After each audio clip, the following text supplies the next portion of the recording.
बच्चों, हम आपके लिए इस वीडियो में लेके आए हैं क्लास 10th का science chapter 3 metals and non metals का मस्ट डू मॉड्यूल। यानी बहुत इंपॉर्टेंट है, शॉर्ट टाइम में अच्छे नंबर लाने के लिए, रिवीजन के लिए बहुत इंपॉर्टेंट है। ये वीडियो बहुत ज़्यादा बड़ी नहीं होने वाली। और एक बात और ध्यान रखना, ये वीडियो पूरे चैप्टर को 100% कवर नहीं करती है। ये रिड्यूस्ड सिलेबस के अकॉर्डिंग जो उसका मस्ट डू पार्ट है वो कवर करता है बच्चों। तो आइए स्टार्ट करते हैं अपनी वीडियो को। और मार्क एकेडमी पर आपका बहुत बहुत स्वागत है बच्चों। सबसे पहले हमारे पास में मेटल्स और नॉन मेटल्स के फिजिकल प्रॉपर्टीज़ को लेकर जो एक्सेप्शंस है वो डिस्कस करेंगे। फिजिकल प्रॉपर्टी जनरली आप सबको पता होगी और वो एक्सेप्शंस में भी डिस्कस हो जाएगी। तो शुरुआत करते हैं exceptions of metals and non metals से। सबसे पहले है एक्सेप्शंस इन मेटल्स में 3 एक्सेप्शंस यहाँ पे हम मेटल के देख सकते हैं। जैसे पहला है, हम लोग जानते हैं जनरली मेटल जो होता है सॉलिड होता है, ठीक है। जनरली मेटल सॉलिड होते हैं, लेकिन क्या कहेंगे आप कि मेटल क्या लिक्विड भी होते हैं? जी हाँ, बिल्कुल सही कहेंगे आप। मरकरी एक ऐसा नॉन मेटल है, मरकरी एक ऐसा मेटल है जो रूम टेम्परेचर पे लिक्विड होता है, इसीलिए वो थर्मामीटर में हम लोग यूज़ करते हैं उसको टेम्परेचर मेजर करने के लिए, ठीक है। एक दूसरा, हम जानते हैं कि मेटल सॉलिड होते हैं, उनका melting point boiling point high होता है, ठीक है। मेटल सॉलिड होते हैं पर इतने सॉफ्ट, यानी मेटल हार्ड भी होते हैं बट मेटल इतने सॉफ्ट होते हैं। कुछ ऐसे भी मेटल्स हैं जो सॉफ्ट होते हैं कि उन्हें हम नाइफ से काट सकते हैं, चाकू से काट सकते हैं। तो यहाँ पर इसका दूसरा एक्सेप्शन है और वो है आपका लिथियम, सोडियम और पोटेशियम। ये मेटल जो है नाइफ से भी इन्हें हम काट सकते हैं। और हम बच्चों जानते हैं मेटल के मेल्टिंग और बॉइलिंग पॉइंट तो हाई होते हैं, बट यहाँ पर उसका एक्सेप्शन ये है कि कुछ ऐसे मेटल भी हैं जिन्हें अपने पाम पे रखकर वो पिघल जाएंगे। तो इसका मतलब उनका मेल्टिंग और बॉइलिंग पॉइंट बहुत लो होता है। तो यहाँ पर तीसरा एक्सेप्शन है गैलियम और सीजियम। ये हमारे हथेली पर रखने पर पिघल जाएंगे। तो ये गैलियम और सीजियम। तो ये हमने बात करी है मेटल के एक्सेप्शंस की। आइए बात करते हैं नॉन मेटल के एक्सेप्शंस की अब, ठीक है। अब नॉन मेटल के एक्सेप्शंस की हम लोग जानते हैं नॉन मेटल लस्ट्रस नहीं होता, चमकदार नहीं होता, उसकी सरफेस डल होती है। लेकिन एक ऐसा भी नॉन मेटल है जिसकी सरफेस जो है लस्ट्रस होती है, उसका नाम है आयोडीन। तो मैंने यहाँ फिलअप में भर नहीं रखा है, यानी डैश कर रखा है, जिससे कि आप भी जब वीडियो को देखें तो अपना दिमाग भी लगाएं, ऑडियो को पॉज करके, ऑडियो को बंद करके। नॉन मेटल इलेक्ट्रिसिटी के कंडक्टर नहीं होते हैं, बट एक ऐसा नॉन मेटल भी है जो इलेक्ट्रिसिटी को कंडक्ट करता है, उसका नाम है ग्रेफाइट। कार्बन का ये प्योर फॉर्म है, कार्बन का ये एलोट्रॉप है जो इलेक्ट्रिसिटी को कंडक्ट करता है बच्चों, ग्रेफाइट। अब सबसे हार्डेस्ट सब्सटेंस अभी तक जो वैज्ञानिकों ने पता लगाया है डायमंड है, और उसका मेल्टिंग पॉइंट भी बहुत हाई होता है और सबसे ज़्यादा हार्ड भी वही है, ठीक है। तो ये हमने बात करी मेटल्स और नॉन मेटल की फिजिकल प्रॉपर्टीज़ में एक्सेप्शंस की बात की है।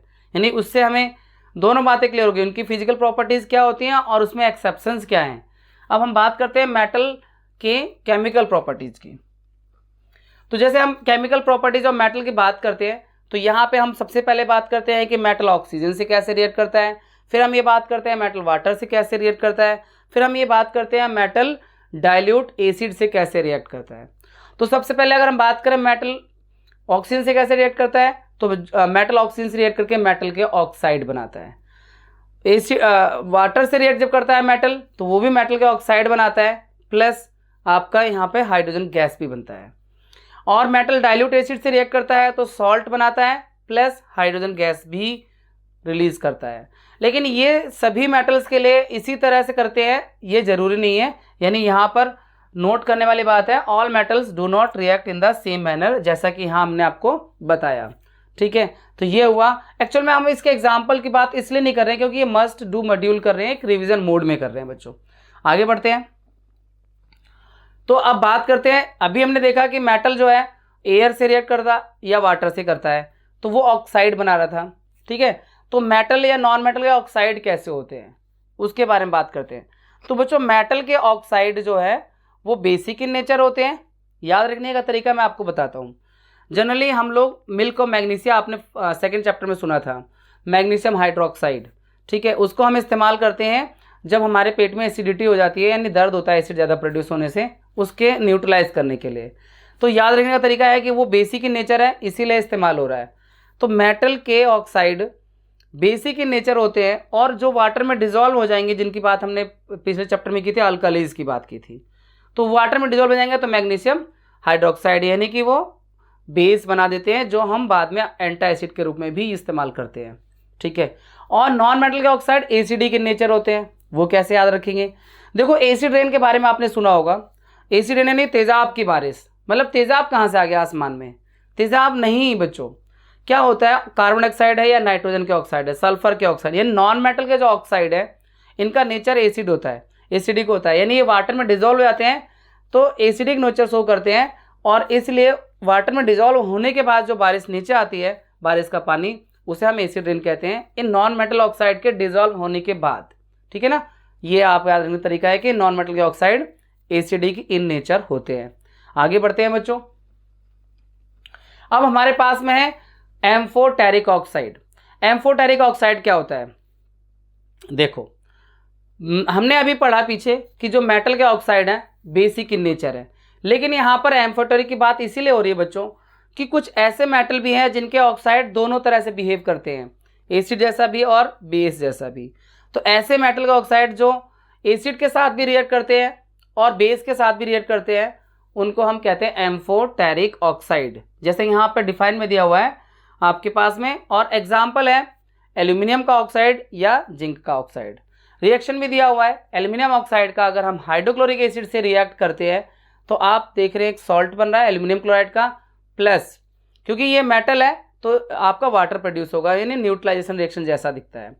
और दूसरा एल्यूमिनियम ऑक्साइड का सोडियम हाइड्रोक्साइड से रिएक्शन दिया हुआ है तो सोडियम एल्यूमिनेट बन रहा है प्लस वाटर। तो ये एग्जाम्पल है किस तरह से एक मेटल का ऑक्साइड दोनों तरह से बिहेव कर रहा है, एसिड जैसा भी और बेस जैसा भी। एसिड इसलिए कह रहे हैं क्योंकि देखो ये वाला एसिड जैसा बिहेव है, क्योंकि यहाँ बेस से रिएक्ट कर रहा है तो सॉल्ट और वाटर बना रहा है, और ये वाला बेस जैसा रिएक्शन है क्योंकि यहाँ ये एसिड से रिएक्ट कर रहा है तो सॉल्ट और वाटर बना रहा है। ठीक है, एसिड से जब रिएक्ट कर रहा है तो यानी वो बेस जैसा बिहेवियर है, जब वो बेस से रिएक्ट कर रहा है तो वो एसिड जैसा बिहेवियर शो कर रहा है। तो इस तरह के ऑक्साइड को बोलते हैं एम्फोटेरिक ऑक्साइड। ठीक है, आगे बढ़े। अब हमारे पास में है मेटल की रिएक्टिविटी सीरीज के बारे में। रिएक्टिविटी सीरीज क्या होती है बच्चों? रिएक्टिविटी सीरीज क्या है मैं आपको बताऊं। ये एक लिस्ट ऑफ मेटल्स है जो मेटल की रिएक्टिविटी के डिक्रीजिंग ऑर्डर में बनाई जाती है, यानी सबसे ज़्यादा रिएक्टिव मेटल को सबसे पहले रखते हैं, उससे कम रिएक्टिव मेटल को फिर उससे भी कम, और इस तरह से डिक्रीजिंग ऑर्डर में रखते चले जाते हैं। तो यहाँ पर रिएक्टिविटी सीरीज क्या है? Reactivity series A list of metals arranged in order of their decreasing reactivity. ठीक है, यानी मेटल की डिक्रीजिंग रिएक्टिविटी के ऑर्डर में जब हम मेटल की लिस्ट बनाते हैं तो उसको कहते हैं रिएक्टिविटी सीरीज। और ये रिएक्टिविटी सीरीज जो बच्चों तैयार हुई है, एक्चुअल में इस चैप्टर में पहले वाटर से रिएक्शन कराया है, फिर हमने पहले एयर से कराया, फिर वाटर से कराया, फिर एसिड से कराया है ना, फिर बेस से भी कराया है, उसके बाद में सबसे कराने के बाद में लास्ट में आए हैं डिस्प्लेसमेंट रिएक्शन। और डिस्प्लेसमेंट रिएक्शन से ही पता चलता है कि कौन सा मेटल किस मेटल से ज़्यादा रिएक्टिव है। तो ये जो रिएक्टिविटी सीरीज तैयार होती है वो डिस्प्लेसमेंट रिएक्शन से तैयार होती है। और रिएक्टिविटी सीरीज याद करने का मैंने आपको यहाँ एक ट्रिक बताया हुआ है। ये जो ट्रिक है इसे याद रखिए, एक प्रोफेसर साहब हैं जिनका नाम है सुरेश चंद मेजिल। तो ठीक है, तो professor Suresh Chand मेजिल high court में सो गए। ठीक है ना, ये याद रखना। अब वो हाई कोर्ट में क्यों सो गए भाई वो गए थे किसी काम से, उनका वेटिंग टाइम थोड़ा ज़्यादा था, चेयर पे बैठे और नींद आ गई। ठीक है, सो गए, लेकिन हमारे लिए एक काम कर गए। क्या काम कर गए? ये याद करने का आसान तरीका बता गए।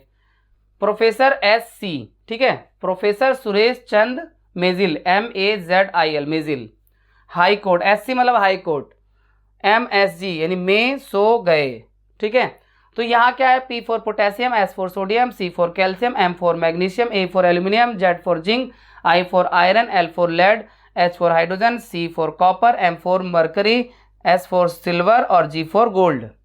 तो इस तरह से ये मेटल की रिएक्टिविटी सीरीज को याद रखने के लिए बस आपको ये याद रखना है कि प्रोफेसर SC मेजिल यानी सुरेश चंद मेजिल हाई कोर्ट में गए, हाई कोर्ट में सो गए। हाई कोर्ट में, मा फॉर में मतलब यहाँ पर हाई कोर्ट में सो गए। तो ये आप याद रखेंगे तो आपको रिएक्टिविटी सीरीज बड़े आराम से याद हो जाएगी। ठीक है बच्चों, तो ये आपका रिएक्टिविटी सीरीज हुआ। आगे बढ़ें। अब हमारे पास में है डिस्प्लेसमेंट रिएक्शन। ये डिस्प्लेसमेंट रिएक्शन बच्चों बहुत ईजी होता है।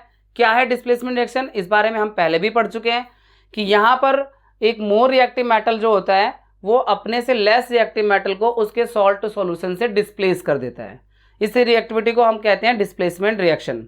ठीक है, यहाँ एग्जांपल में दिया हुआ है जैसे मेटल ए है और salt solution of metal B है, तो जब ये रिएक्ट करते हैं तो ये मेटल बी जो है, मेटल ए जो है मेटल बी को उससे अलग करके मेटल ए का सॉल्ट सॉल्यूशन बन जाता है और मेटल बी डिस्प्लेस हो जाता है। एग्जाम्पल में वही फेमस एग्जाम्पल है आयरन का कॉपर सल्फेट के सॉल्यूशन से जब रिएक्शन होता है, यानी कॉपर सल्फेट का जो ब्लू कलर का सॉल्यूशन है जिसमें आयरन नेल डालते हैं तो वो कलर फेड हो जाता है, यानी वो ब्लू से लाइट ग्रीन बन जाता है और आयरन नेल पर यानी लोहे की जो कील है उस पर ब्राउन कलर का डिपोजिशन पाया जाता है, यानी जमा हो जाता है कॉपर और आयरन सल्फेट बन जाता है। ये है डिस्प्लेसमेंट रिएक्शन जो हम बहुत पहले से पढ़ते आ रहे हैं। चलिए आगे बढ़ते हैं बच्चों। अब बात करते हैं आयनिक कंपाउंड की। बच्चों आयनिक कंपाउंड क्या होते हैं? एक्चुअल में दो तरह के कंपाउंड आप लोग पढ़ेंगे क्लास 10th में, एक आयनिक एक कोवैलेंट। तो चैप्टर 3 में तो आयनिक कंपाउंड है और चैप्टर 4 जो कार्बन का है, नेक्स्ट वीडियो हमारी कार्बन की होगी, तो वो आपका कोवैलेंट कंपाउंड की है।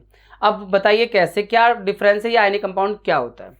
बच्चों ionic compound are those compound which are form by the transfer of electron from metal to non metal.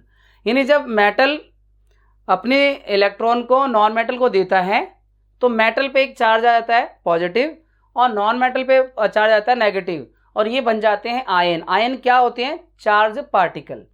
तो मेटल के जब मेटल जो अपने जो है इलेक्ट्रॉन को देता है नॉन मेटल को, तो मेटल पे प्लस का चार्ज और नॉन मेटल पे माइनस चार्ज, और इनके जुड़ने से तो ये जो चार्ज पार्टिकल होते हैं ये एक दूसरे से जुड़ जाते हैं और बनाते हैं आयनिक कंपाउंड। तो आयनिक कंपाउंड आयन से बनते हैं और आयन क्या है? Charge particle. तो कोई भी पार्टिकल चार्ज कब होता है? जब या तो वो इलेक्ट्रॉन लेता है या वो इलेक्ट्रॉन देता है। मेटल की टेंडेंसी होती है इलेक्ट्रॉन देने की और नॉन मेटल की टेंडेंसी होती है इलेक्ट्रॉन लेने की। तो यहाँ डिफाइन है compound form by the transfer of electron from metal to non metal known as ionic compound या इलेक्ट्रोवैलेंट कंपाउंड। आइए एग्जाम्पल समझते हैं। यहाँ पे हमारे पास में सोडियम भाई साहब हैं। सोडियम भाई साहब का एटॉमिक नंबर होता है 11। देखिए 11 का मतलब क्या हुआ? 281 इलेक्ट्रॉनिक कॉन्फ़िगरेशन। इनके आउटर सेल में एक इलेक्ट्रॉन है। अब ये एक इलेक्ट्रॉन देकर अपना जो ऑक्टेट है वो कंप्लीट करना चाहते हैं। ठीक है, हर एलिमेंट चाहता है कि उसके आउटर सेल में हीलियम या हाइड्रोजन को छोड़ दें, वो तो 2 चाहते हैं। यानी इनका अगर किसी का आउटर सेल फर्स्ट है तो वो 2 इलेक्ट्रॉन चाहते हैं, अगर किसी का आउटर सेल फर्स्ट के बाद है, सेकंड थर्ड कोई सा भी है, तो वो अपने आउटर सेल में 8 इलेक्ट्रॉन चाहते हैं, चाहे उसके लिए उन्हें किसी से लेना पड़े, किसी से देना पड़े या शेयरिंग करनी पड़े। शेयरिंग की बात हम नेक्स्ट चैप्टर में समझेंगे। तो यहाँ पे सोडियम भाई साहब क्या चाहते हैं? वो चाहते हैं कि अपने इस वाले को आप ये किसी को दे दें, यानी इनका जो आउटर सेल ये बन जाए दूसरा और इसमें 8 हो जाएंगे, इनका ऑक्टेट कंप्लीट हो जाएगा। ठीक है, तो ये क्लोरीन भाई साहब को बुलाते हैं। तो क्लोरीन भाई साहब भी कुछ ऐसे ही हैं कि उनको भी एक इलेक्ट्रॉन चाहिए, क्योंकि क्लोरीन का एटॉमिक नंबर होता है 17 यानी 287। इनके आउटर सेल में 7 है। अगर इनको भी एक कहीं से मिल जाए तो समझ लो कि इनका भी ऑक्टेट कंप्लीट हो जाएगा। बस यहाँ पर बात बन गई, कैसे लोग मिल रहे हैं, एक को एक इलेक्ट्रॉन देना है और एक को एक इलेक्ट्रॉन लेना है। क्या बात है, बहुत बढ़िया परफेक्ट जोड़ी बनेगी। तो यहाँ पर इन्होंने क्या किया, सोडियम भाई साहब ने एक इलेक्ट्रॉन दे दिया क्लोरीन को। सोडियम हो गए ये सोडियम के पॉजिटिव आयन, ठीक है, और एक क्लोरीन बन गया क्लोराइड यानी नेगेटिव आयन। अब ये नेगेटिव और पॉजिटिव आयन, क्योंकि दोनों के बीच में जो चार्जेस हैं नेगेटिव और पॉजिटिव यानी अपोजिट चार्जेस हैं, तो एक दूसरे से जुड़ जाएंगे और ये बनाएंगे आयनिक कंपाउंड सोडियम क्लोराइड। ठीक है, अब इसी तरह की कहानी है मैग्नीशियम की, पर मैग्नीशियम में बस थोड़ा सा एक प्रॉब्लम है कि मैग्नीशियम का जो एटॉमिक नंबर होता है वो 12 होता है, यानी 2 8 10। इसके आउटर सेल में 2 इलेक्ट्रॉन होते हैं। अब मैग्नीशियम को ऐसा दोस्त चाहिए या ऐसा साथी चाहिए जो 2 इलेक्ट्रॉन ले सके। तो क्लोरीन है, ऐसा पॉसिबल है, लेकिन क्लोरीन अकेला एक क्लोरीन नहीं ले सकता है। तो क्लोरीन कहता है अपने दूसरे क्लोरीन भाई से चल यार वहाँ मैग्नीशियम भाई साहब आए हुए हैं, वो 2 इलेक्ट्रॉन देना चाहते हैं, एक तू ले ले एक मैं लेता हूँ, मेरा भी काम पूरा हो जाएगा, तेरा भी हो जाएगा और उनका भी काम पूरा हो जाएगा। तो ये पहुँचते हैं मैग्नीशियम के पास। मैग्नीशियम भाई देखकर बहुत खुश होते हैं क्योंकि यार 2-2 आ गए, क्या बात है। तो मैग्नीशियम ने एक क्लोरीन इस वाले को दे दिया कि इलेक्ट्रॉन और एक दूसरे वाले को दे दिया। अब मैग्नीशियम पे तो पॉजिटिव चार्ज आ गया क्योंकि उसने 2 इलेक्ट्रॉन खोए हैं, उस पर दो चार्ज आएगा पॉजिटिव का। और क्लोरीन क्योंकि एक ही एक इलेक्ट्रॉन ले रहे हैं इसलिए चार्ज उन पे एक ही आएगा, बट क्योंकि 2 एटम आए थे यानी 2 भाई आए थे इसलिए 2 लगा दिया नीचे, यानी 2 एटम को रिप्रेजेंट करने के लिए बाहर लगाएंगे 2। तो इस तरह से ये MgCl2 यानी मैग्नीशियम क्लोराइड बन जाता है। इस तरह के जो आयन के गिव एंड टेक से, आयन मीन्स सॉरी इलेक्ट्रॉन के गिव एंड टेक से जो कंपाउंड बनता है उसे हम आयनिक कंपाउंड कहते हैं। ठीक है, तो ये आयनिक कंपाउंड मेटल और नॉन मेटल के बीच में बनता है और इलेक्ट्रॉन के गिव एंड टेक से बनता है। एक बंदे को इलेक्ट्रॉन देने की टेंडेंसी होनी चाहिए और दूसरे को लेने की, तो इस तरह से उनके बीच में गिव एंड टेक का एक रिलेशनशिप बन जाता है, तो आयनिक कंपाउंड बनते हैं बच्चों। चलिए बढ़ते हैं आगे, आयनिक कंपाउंड की प्रॉपर्टीज़ के बारे में डिस्कस करते हैं। देखिए आयनिक कंपाउंड की प्रॉपर्टीज़ में हमें सबसे पहले सॉलिड और हार्ड, आयनिक कंपाउंड बहुत ज़्यादा सॉलिड और हार्ड होते हैं। रीज़न वही है क्योंकि आयन से बनते हैं, तो आयन के बीच में फोर्स ऑफ अट्रैक्शन स्ट्रांग होता है जो उन्हें हार्ड एक रिजिड स्ट्रक्चर प्रोवाइड करता है। इनकी मेल्टिंग और बॉइलिंग पॉइंट भी हाई होते हैं, क्योंकि आयनिक जो फोर्स ऑफ अट्रैक्शन होता है ना, आयन के बीच में जो फोर्स ऑफ अट्रैक्शन होता है उसे ब्रेक करने के लिए हाई अमाउंट में यानी बहुत ज़्यादा एनर्जी की ज़रूरत होती है, जिसकी वजह से इनका मेल्टिंग और बॉइलिंग पॉइंट हाई हो जाता है। इसके अलावा ये जनरली जो होते हैं आयनिक कंपाउंड वो पानी में सॉल्युबल होते हैं क्योंकि उनके आयन डिसोसिएट हो जाते हैं वाटर में। ठीक है, अल्कोहल में, एथेनॉल में, इन सब में नहीं होते जनरली ये, लेकिन वाटर में या पानी में जो है वो डिजोल्व हो जाते हैं। जैसे सोडियम क्लोराइड पानी में डिजोल्व हो जाएगा, पर अगर उसे हम सरसों के तेल में डिजोल्व करेंगे तो डिजोल्व नहीं होगा यानी सॉल्युबल नहीं होगा। सोडियम क्लोराइड क्या, वही जो घर में हम लोग नमक इस्तेमाल करते हैं, जो कॉमन सॉल्ट इस्तेमाल करते हैं। इसके बाद में आयनिक कंपाउंड जो होते हैं बच्चों वो इलेक्ट्रिसिटी को कंडक्ट करते हैं मोल्टन स्टेट में या एक्वस सॉल्यूशन में, दोनों केस में।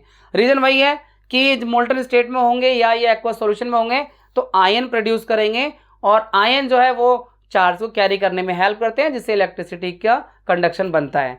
तो ये 4 प्रॉपर्टी है आयनिक कंपाउंड की। हार्ड है, बहुत ज़्यादा हार्ड होते हैं आयनिक कंपाउंड, ठीक है, और सॉलिड होते हैं, हाई मेल्टिंग और बॉइलिंग पॉइंट होता है, और तीसरा जो है ये इलेक्ट्रिसिटी को कंडक्ट करते हैं और इनका जो है पानी में सॉल्युबल होते हैं। 4 ये 4 प्रॉपर्टी हो गई बच्चों। इस तरह से ये आयनिक कंपाउंड भी कंप्लीट हुआ और ये इस चैप्टर के जो थ्योरेटिकल कॉन्सेप्ट पार्ट है वो कंप्लीट हो गया मस्ट डू मॉड्यूल का। याद रखिए फुली चैप्टर कंप्लीट नहीं हुआ, रिड्यूस सिलेबस है और उसमें भी जो मस्ट पार्ट है वो कंप्लीट किया हमने। तो अब हमारे पास कुछ क्वेश्चंस हैं इस चैप्टर से जिन्हें हमें अटैम्प्ट करना चाहिए। ठीक है, पहला क्वेश्चन है हमारे पास, name a metal which can be easily cut with a knife. तो आसानी से काट सकते हैं, तो आपको पता ही है, आपके पास सोडियम है, पोटेशियम और लिथियम है, कोई एक नाम लिख सकते हैं। और non metal which is good conductor of electricity, तो वो ग्रेफाइट है। Oxide of element X was found to be convert red litmus to blue. देखो अगर रेड लिटमस को ब्लू कर रहा है, रेड को ब्लू कर रहा है, तो इसका मतलब ये हुआ कि ये बेसिक है। What does this tell about the nature of oxide, तो ये क्या होगा, बेसिक इन नेचर होगा। और is X a metal on metal, तो मेटल होगा क्योंकि मेटल के ऑक्साइड ही बेसिक इन नेचर होते हैं।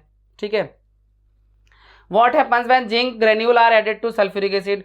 अब जिंक ग्रेन्यूल यानी मेटल का अगर एसिड से रिएक्शन कराएंगे तो सॉल्ट बनता है और हाइड्रोजन गैस बनता है।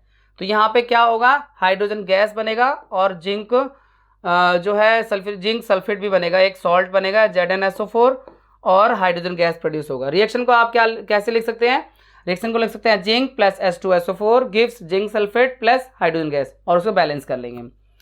Y are ionic compound good conductor of electricity. Ionic compound electricity good conductor इसलिए होते हैं बच्चों क्योंकि ये आयन से बनते हैं और ये मोल्टन स्टेट में यानी एक्वस सॉल्यूशन या मोल्टन स्टेट में आयन जो होते हैं फ्री टू मूव होते हैं, इसलिए वो इलेक्ट्रिसिटी को आसानी से कंडक्ट करते हैं। तो ionic compound forms ion in molten और aqueous solution and ions are free to move and they help in the conduction of charge। ठीक है, मतलब आयनिक कंपाउंड जो होते हैं वो फ्री टू मूव होते हैं, इसलिए उनके जो आयंस होते हैं इसलिए वो इलेक्ट्रिसिटी कंडक्ट करते हैं। नेक्स्ट है what do you understand by reactivity series. Reactivity series से आप क्या समझते हैं बच्चों? हम ये कह सकते हैं रिएक्टिविटी सीरीज है list of metal arranged in order of their decreasing reactivity. ठीक है ना, मेटल की लिस्ट की एक ऐसी सीरीज जो अरेंज की गई हो उनके रिएक्टिविटी के डिक्रीजिंग ऑर्डर में, उसे हम कहते हैं रिएक्टिविटी सीरीज। और आप पीछे जाकर इसकी डिफाइन भी है वो आप देख सकते हैं, क्योंकि मैं यहाँ पर टाइमलाइन और टॉपिक वाइज टाइम कोड्स भी डिस्क्रिप्शन में दे देता हूँ, तो वहाँ भी जाकर आप देख सकते हैं आपको कोई पर्टिकुलर टॉपिक देखना है तो। अरेंज, अब यहाँ अरेंज करना है इनको डिक्रीजिंग ऑर्डर में, तो सबसे ज़्यादा रिएक्टिव जो है बच्चों यहाँ पर एल्यूमिनियम है, उसके बाद जिंक है, यानी पहले नंबर पे एल्यूमिनियम, दूसरे नंबर पे जिंक, तीसरे नंबर पे आयरन और चौथे नंबर पे कॉपर है। ये डिक्रीजिंग रिएक्टिविटी हो गई। Which is most reactive among them, इनमें सबसे ज़्यादा रिएक्टिव, इनमें सबसे ज़्यादा रिएक्टिव तो एल्यूमिनियम है, जो फर्स्ट नंबर पे है वो सबसे ज़्यादा रिएक्टिव है। तो इस तरह से बच्चों हमने ये आपका चैप्टर 3 का मस्ट डू मॉड्यूल कंप्लीट कर लिया है। आप अच्छे से रिवाइज करें। आपसे मिलते हैं कार्बन के मस्ट डू मॉड्यूल में। आपके एग्जाम के लिए आपको बहुत बहुत बहुत बेस्ट विशेस।